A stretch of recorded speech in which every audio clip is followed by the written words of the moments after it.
Sound travels to your ear and the sound processor, which sits behind the ear. The microphones on the sound processor pick up sounds, and the processor converts them into digital information. This information is transferred through the coil to the implant just under the skin. The implant sends digital sound signals down the electrode into the cochlea. What kind of bait do you use to catch salmon? What kind of bait do you use to catch salmon? What kind of bait do you use to catch salmon? What kind of bait do you use to catch salmon? So, David, do you have a Cochlear? Yes, I have it here. Oh, wow. When did you get that? How old were you? I was 7 years old. I got Cochlear. 7? Yes. Wow, okay. So that requires some surgery in your head, right? Yes. The surgery is delicate and is performed under general anesthesia, usually taking between 2 and 4 hours.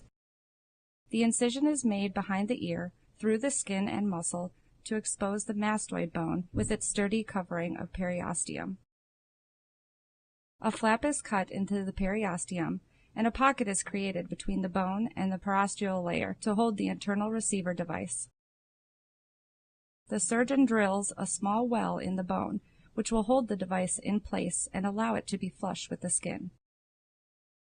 After allowing the incision to heal for 3 to 5 weeks, the device can be activated and the process of mapping hearing programs begins.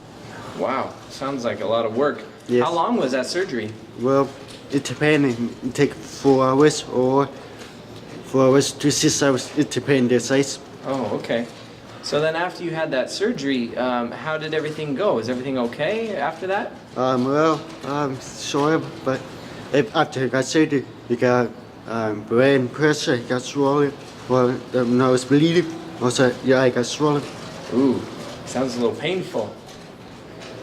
So now that you have the Cochlear, though, since you were 8, how do you feel about it now? Do you like your Cochlear, or would you feel like you would just prefer to just be fully deaf and not have that? What do you think? Well, when I was there, I really prefer to be deaf. Eventually, when I got 30 years old, I prefer to be here by now. I guess it doesn't matter. I can be deaf for sign language, or can be here, talk a bit, hear a friend. Okay. Yep. So since you're fully deaf, why don't you just get a Cochlear?